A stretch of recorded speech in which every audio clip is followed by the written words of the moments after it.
Uma boa noite, mais uma vez, a todos os presentes e a todos que estão nos acompanhando nessa transmissão, enquanto temos oportunidade, e um agradecimento a Deus também. Semana passada nós observamos e examinamos dois versículos da carta de Paulo aos Romanos, do capítulo 12, e hoje nós vamos ver apenas 3 versículos. Nós vamos observar, examinar os versículos 16, 17 e 18 de Romanos, capítulo 12. Todos estão com suas Bíblias abertas, quem não estiver pode acompanhar na transparência, na projeção. Então nós vamos partir para a leitura.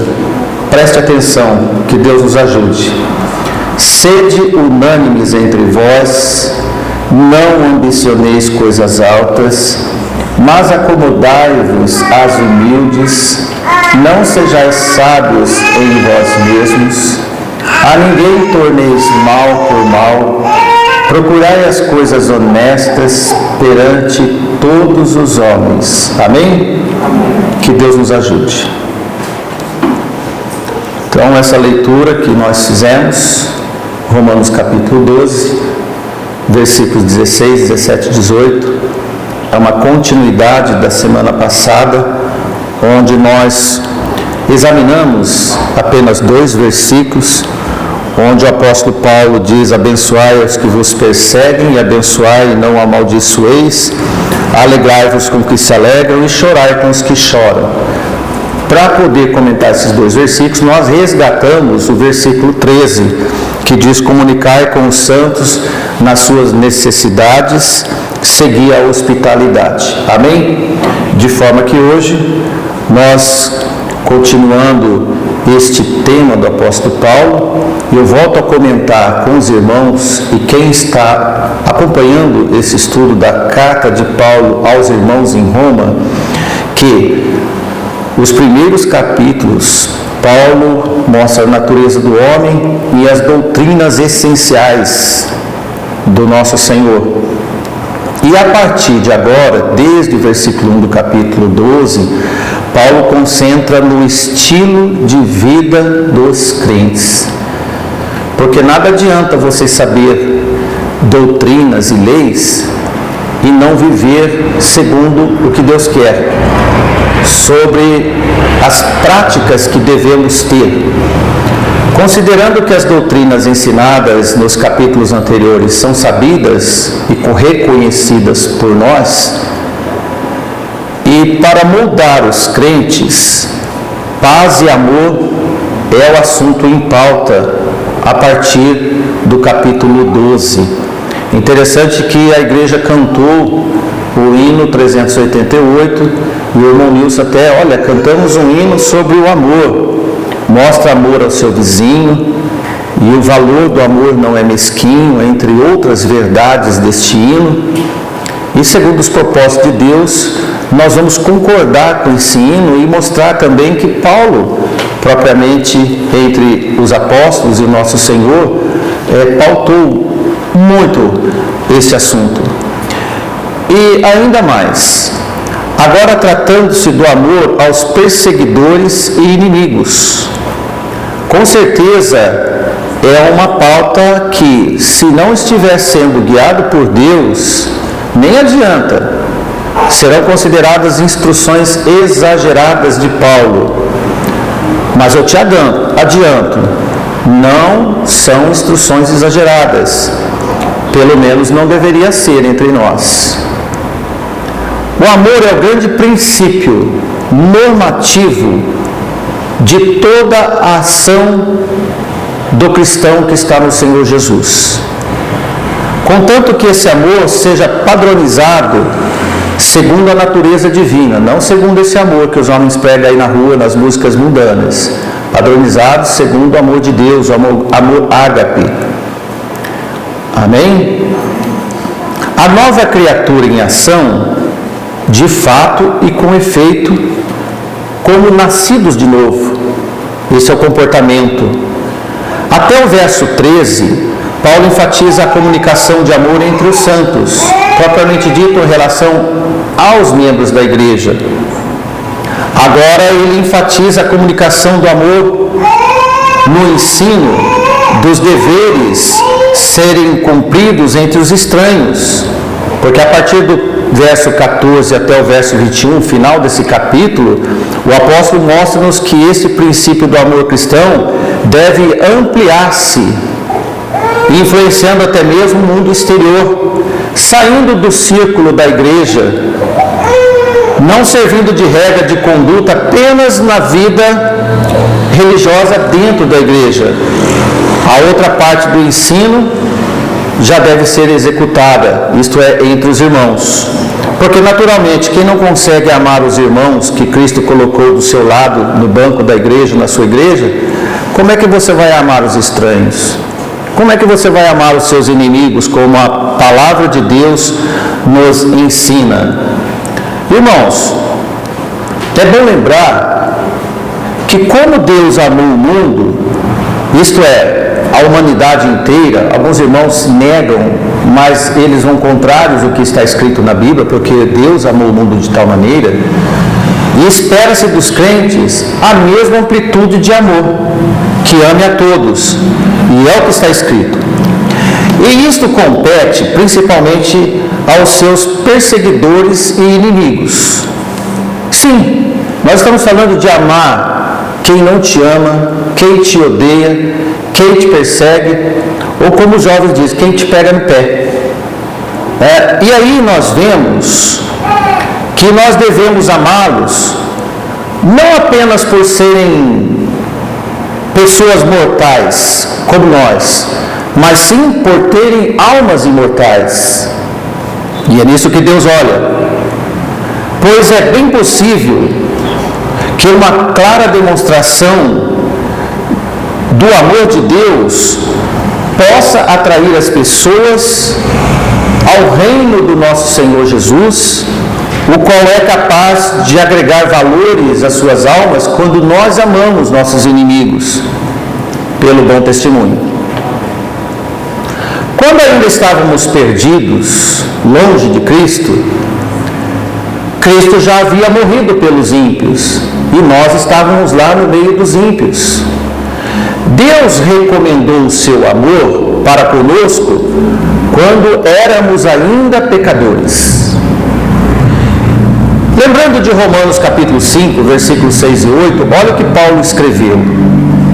Porque Cristo, estando nós ainda fracos, morreu ao seu tempo pelos ímpios. Porque apenas alguém morrerá por um justo, pois poderá ser que pelo bom alguém ouse morrer. Mas Deus prova o seu amor para conosco, em que Cristo morreu por nós, sendo nós ainda pecadores. Concorda? Para quem está no Senhor, isso é uma realidade. Para quem ainda não está no Senhor, é um convite para você estar dessa forma. Olha, de uma forma ou outra, nisso percebemos o princípio do amor divino em operação, tanto para os que estão no Senhor, quanto para aqueles que ainda não estão no Senhor. Então podemos dizer que o amor de Deus opera ainda nos ímpios, nos injustos, porque o justo ou o bom, alguém ousa morrer. Quem vai morrer por injusto, pecadores, indignos, a não ser Jesus? Então ele fez. Isso prova que o amor de Deus é um princípio fixo, imutável, da sua própria natureza, não sendo algum benefício que opera somente para quem lhe agrada. Deus não ama apenas quem lhe agrada. Deus achou por bem amar, e assim amou o mundo inteiro. Ninguém pode negar, e é assim que está escrito na palavra de Deus.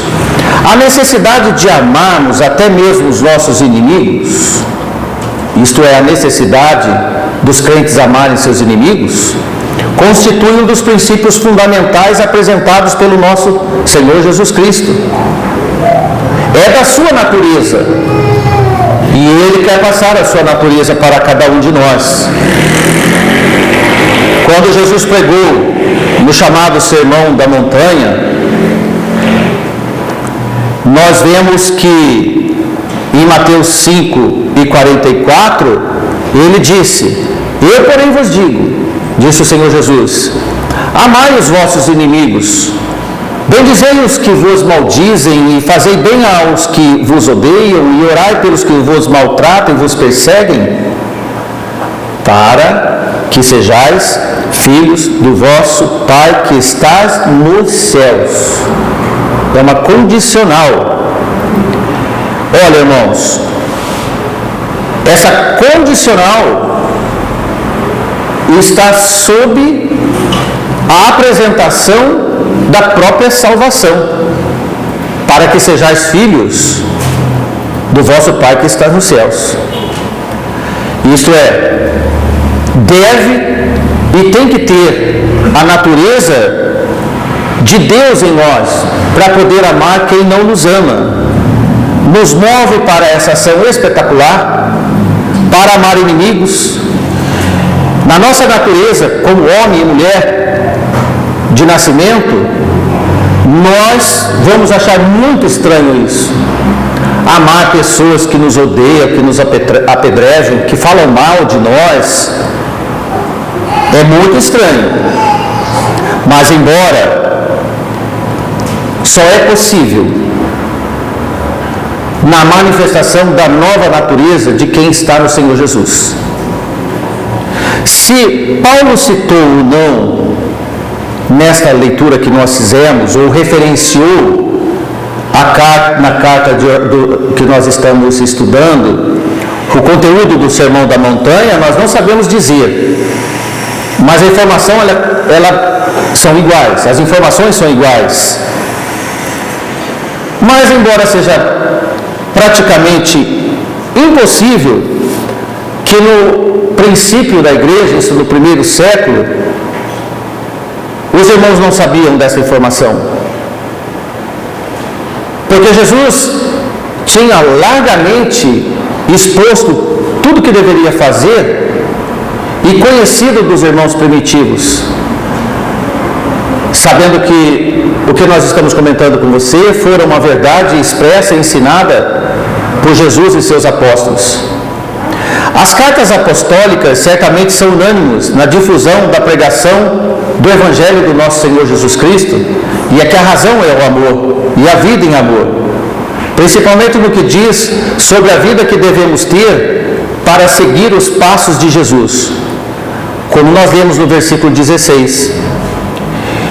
Olha o que Paulo escreve: sede unânimes entre vós, não ambicioneis coisas altas, mas acomodai-vos às humildes, não sejais sábios em vós mesmos. Bom, irmãos, ser unânime é buscar concordância, aproximar os pareceres e as ideias, para que sejamos de mesma opinião e consenso. Sabe por quê? Quando nós cremos na palavra e dizemos amém, é porque todos nós concordamos no que está sendo pregado, e isso nos une. Agora, se não concordarem com o que está escrito, vai gerar solidão, ideias sectárias e até divisões, porque todas as discordâncias provocam divisões. Divisões do casamento, divisões na família, numa sociedade. As discordâncias, elas encaminham para o cisalhamento, para a separação. Então, ser unânime na igreja e na fé é muito importante. A ceia é uma demonstração prática que estamos unidos esperando Jesus voltar. Amém? E o que vai reger a regra comum de concordar ou não são as Escrituras. As Escrituras não foram escritas para acirrar pensamentos diferentes, mas no Espírito do Senhor para ter o mesmo pensamento. Nunca o que cada um acha por bem interpretar segundo a sua própria razão. Considerando o bom senso de cada um no Espírito do Senhor, nós vamos ser unânimes entre nós. Existe uma regra básica entre os crentes, e essa regra regras devem ser os alvos de cada um de nós, praticamente o alvo. Primeiro, baseado nesse versículo 16: Um dos fatos que impede a união é deixar ser levado pelo gosto das grandezas. Quando alguém se ensoberbece, geralmente ele foge da união e ele vai pensar em si. Então ele vai querer ter ideias diferentes. Por outro lado, contentar-se com as coisas modestas e ser uma pessoa contentada vai aproximar os irmãos. Se todos estão contentados, e de contentados vem contentes, nós vamos estar bem entre nós. E é o que Paulo escreve. O outro ponto, ser sábio ao seu próprio entendimento é uma armadilha. Por que é uma armadilha? Porque quando a pessoa se acha saber mais que os outros, ela é uma pessoa orgulhosa. E o orgulho é um dos pecados mais saborosos de Satanás.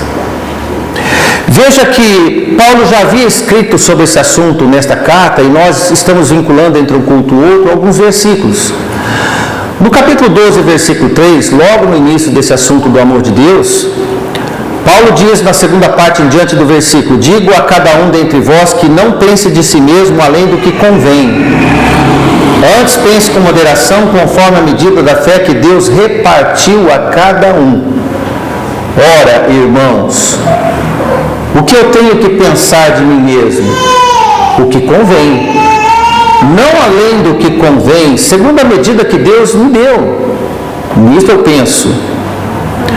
Veja que Paulo não escreveu por ideia própria. Paulo, ele confirma Isaías, que escreveu num tom muito mais sentenciador do que essa escrita de Paulo, e nós podemos ver em Isaías capítulo 5, versículo 21.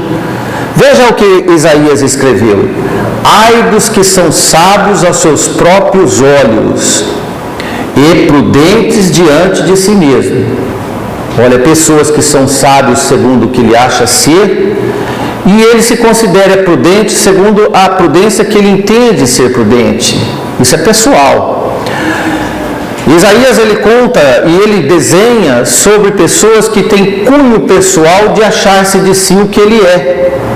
Olha, o que eu acho que eu sou nem sempre é a verdade. Mas o que eu sou, segundo a medida da fé que Deus me deu, eu começo a me estabelecer diante dos irmãos. Veja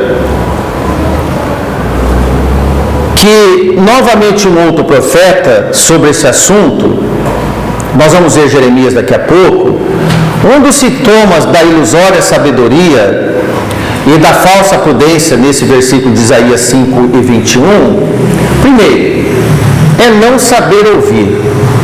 Irmãos, se você tem filho que não ouve, não sabe ouvir, e ele quer falar muito desde pequenininho, ele tem que aprender a ouvir. Todos nós precisamos aprender a ouvir. Porque geralmente as pessoas que não gostam de ouvir, por outro lado, elas gostam de falar bastante. E eu digo para você, nós dizemos, sempre é melhor ouvir do que falar. Tem os ouvidos abertos, muito abertos, e boca menos aberta, boca mais fechada. Isso é um princípio bíblico. Melhor ouvir do que falar. Agora nós vamos entrar numa outra pauta consequente, estabelecida por Jeremias.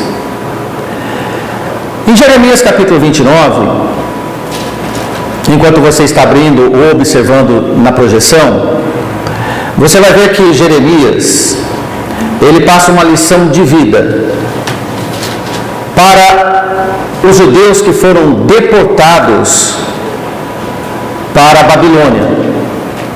E isto serve para nós.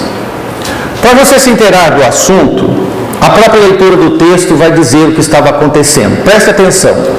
Jeremias capítulo 29, a partir do verso 4. Assim diz o Senhor dos Exércitos, o Deus de Israel. Para quem que ele estava dizendo? Então vamos continuar. A todos do cativeiro, aos quais fiz transportar de Jerusalém para a Babilônia. Vou comentar esse primeiro versículo para você entender a sequência do texto. Ocorreu que esse povo de Israel, povo que sabia de toda a lei de Deus, eles se rebelaram, ficaram desobedientes, insistentemente desobedientes. Então Deus mandou que primeiro os assírios, depois os babilônicos, levassem todos para uma cidade chamada Babilônia. E lá eles foram morar como servos, escravos, de favor. Então eles não estavam mais na terra deles, onde eles nasceram. Eles foram para uma terra estranha. E Jeremias escreve uma carta para eles, dizendo como eles deveriam se comportar em terra estranha. Vamos ler o versículo 5 em diante, depois nós vamos comentar. E ele diz: edificai casas e habitai-as, plantai jardins e comei o seu fruto, tomai mulheres e gerai filhos e filhas, e tomai mulheres para os vossos filhos, e dai as vossas filhas a maridos, para que tenham filhos e filhas, e multiplicai-vos ali, e não vos diminuais. E procurai a paz da cidade, para onde vos fiz transportar em cativeiro, e orai por ela ao Senhor, porque na sua paz vós tereis paz. Amém? Diante dessa situação, o profeta diz para os cativos que continuasse a vida na Babilônia, uma vida comum na Babilônia. Embora eram estrangeiros, deportados em terra estranha, não deveriam viver resmungando, num estado de mau humor, reclamando da sorte. E o profeta diz: eles deveriam casar, promover o casamento dos seus filhos, das suas filhas. Eles deveriam construir casas para morar em terra estranha, casas boas, e morar nelas, fazer jardim nas casas com folhas e flores,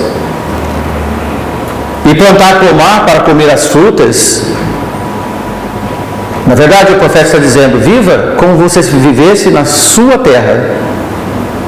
Faça isso, segue a vida, porque o Senhor está sabendo de tudo, e ainda mais, o Senhor está junto. Deviam procurar uma vida amigável na cidade dos caldeus, dos babilônicos. Não é criar conflito, como está acontecendo no mundo hoje. Conflito entre etnias, sobre raças, colocando índios contra os brancos, e aquela história toda que está varrendo o mundo. Isaías diz o contrário: vai lá e viva normalmente como você se fosse de lá, mas com à parte. Viva sem esquecer do Senhor e viva sem criar confusão. Deveria procurar uma vida amigável, orar pela cidade, trabalhar, estudar com contentamento em terra estranha. Ora, irmãos, se orarmos por uma cidade, por que nós não vamos plantar e morar nela?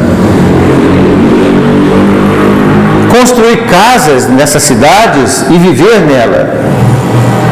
E Jeremias diz: porque na sua paz tereis a vossa paz. Não fique procurando confusão com os babilônicos. Eles estão fazendo vocês sofrer até certo ponto, mas ainda não estão deixando vocês viverem. Então tenha paz com eles.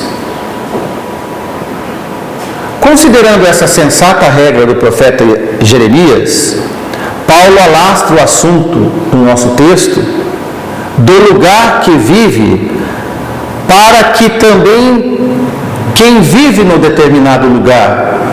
Para Paulo ele escreveu: além de você viver bem numa cidade, viva bem com os moradores da cidade.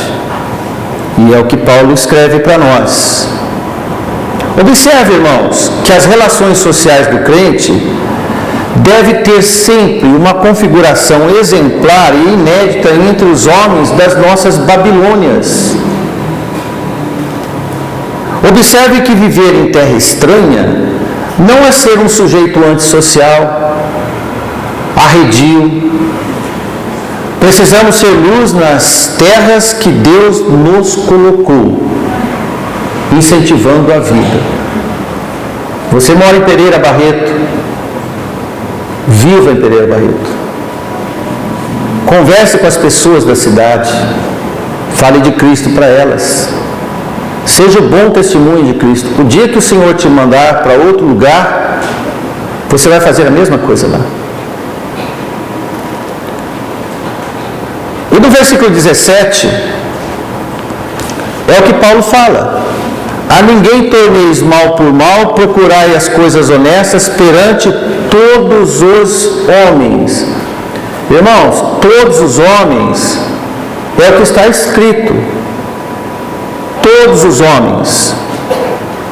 O ensino é não retribuir nada indigesto a ninguém.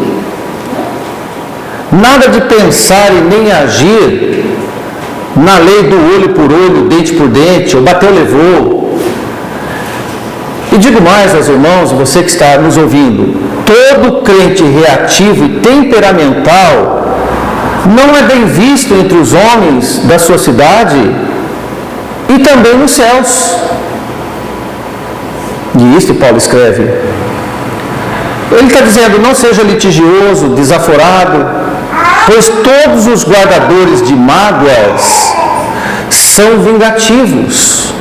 Vingança não nos pertence, e Paulo não deixa segredo sobre o direito exclusivo da vingança que é de Deus. Vamos antecipar o versículo 19 e vamos ler. Não vos vingueis a vós mesmos, amados, mas dai lugar à ira, porque está escrito: minha vingança e eu recompensarei, diz o Senhor. Amém? Eu sempre tenho contado uma velha história para os irmãos, e o hino que nós cantamos fala do vizinho. Devemos amar nosso vizinho. E eu lembro de algumas pregações que nós já fizemos, irmão Nilson, que se o vizinho joga lixo na frente da sua casa, você não vai pegar um lixo maior e vai jogar outro lá na frente da casa dele. É isso que Paulo está falando. Se o seu vizinho joga lixo para o muro e joga para a sua casa, você não vai jogar para o lado dele também. Ah, mas eu estou devolvendo o que é dele. Você vai procurar confusão. Mas eu estou levando prejuízo. Mas quem disse que nós temos que levar lucro? Porque é Deus que vai colocar a mão. Você crê? Se você não crê, faça a sua justiça. Se você crê, deixa Deus agir. É bem simples. É bem simples. Porque todas essas atitudes vingativas e de reposição, vamos dizer, do olho por olho, trata-se de orgulho, orgulho ferido. O orgulho ferido está sempre no fundo desses sentimentos e de atitudes. Lembrando que Deus não quer a nossa ruína. Só para passar bem rápido em Provérbios 16, 18, versículo que os irmãos conhecem, e que diz que a soberba procede à ruína e a altivez de espírito procede à queda. Olha, se você agir como ímpio que age assim, você está fazendo uma vingança e agindo do mesmo jeito. Então, tanto para o ímpio, para o seu inimigo, quanto para você, virá ruína e queda. E Deus não quer isso. De nenhum de nós. Agora, obedientemente, forneça a todos coisas honestas, não retributivas, mas coisas honestas. Seja prudente, seja cauteloso com todos os homens. É importante ter o mesmo padrão com os irmãos, parentes e, agora, Paulo diz, com os de fora.